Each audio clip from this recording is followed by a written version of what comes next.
பிரியமானவர்களே, ஆண்டவராகிய இயேசு கிறிஸ்துவின் நாமத்தினாலே உங்களை வாழ்த்துகிறேன்.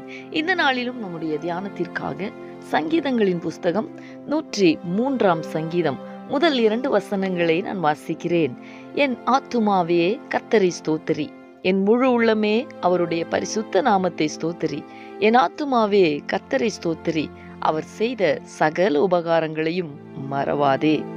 எனக்கு அன்பானவர்களே, இந்த வருடத்தின் இறுதி நாளிலே நாம் வந்திருக்கிறோம். இந்த ஆண்டின் துவக்கம் முதல் இந்த நாள் வரைக்கும் நம்மை நடத்தி வந்த ஆண்டவருக்கு மறவாமல் நாம் நன்றி செலுத்த கடமைப்பட்டிருக்கிறோம். நம்மை நம்முடைய எல்லா சூழ்நிலைகளிலேயும் கூடவே இருந்து இந்த ஆண்டவர் வழி நடத்தி இருக்கிறார். நேர்த்தியாய் நடத்தி இருக்கிறார், குறைவில்லாமல் நடத்தி இருக்கிறார். இந்த தேவனை நன்றி நிறைந்த இருதயத்தோடு துதிக்கலாமே. எத்தனையோ உபகாரங்களை நம்முடைய வாழ்க்கையில் அவர் செய்திருக்கிறார் அல்லவா? அன்பானவர்களே, நம்முடைய எல்லா விதமான எதிர்மறையான சூழ்நிலைகளின் மத்தியிலேயும் அவருடைய அன்பும் கிருபையும் தயவும் இரக்கமும் நம்மை விட்டு மாறவே இல்லை. வியாதியின் நேரங்களில் நமக்கு நல்ல பரிகாரியாயிருந்து நம்மை சுகப்படுத்தினார். ஆபத்துகள் விக்கினங்கள் நேரிடாதபடி நம்மை காத்து கொண்டார். தீமைகள் நேரிடாதபடி பாதுகாத்தார். பொல்லாப்புகள் தொடாதபடிக்கு உன்னதமானவர் தம்முடைய மறைவிலே நம்மை மறைத்தார்.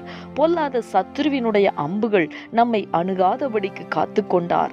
வேடனுடைய கண்ணிக்கு பாழாக்குகிற கொள்ளை நோய்க்கு நம்மை விலக்கினார். நம்முடைய கால்கள் சறுக்கும் போது அவருடைய கிருபையை தந்து நம்மை தாங்கினார். மட்டுமல்ல, நமக்கு உதவி செய்தார். கூப்பிட்ட நேரங்களிலே உத்தரவு அருளினார். இன்னும் இப்படி எத்தனையோ நாம் சொல்லிக்கொண்டே இருக்கலாம். ஆகையால் இந்த சங்கீதக்காரனை போல அவர் செய்த சகல உபகாரங்களையும் மறவாமல் நாம் நன்றி செலுத்தி ஜெபிக்கலாமா? எங்களை நேசிக்கிற எங்கள் அன்பின் பரலோக தகப்பனே, ஆசீர்வாதமான இந்த நாளுக்காக உமக்கு நாங்கள் நன்றி செலுத்துகிறோம்.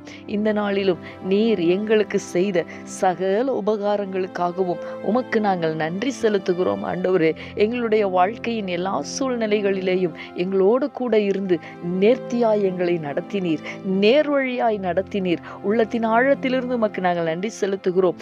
எல்லா விதமான ஆண்டவரே தேவைகளையும் நீர் சந்தித்தீர், குறைவுகளை நிறைவாக்கினீர். அப்பா, உமக்கு நாங்கள் நன்றி செலுத்துகிறோம். தொடர்ந்து இன்னும் நன்றியுள்ள வாழ்க்கை வாழ எங்கள் ஒவ்வொருவருக்கும் கர்த்தர் கிருபை தாரும், பலன் தாரும். நீர் அப்படி செய்ய போகிறதற்காக உமக்கு ஸ்தோத்திரம்.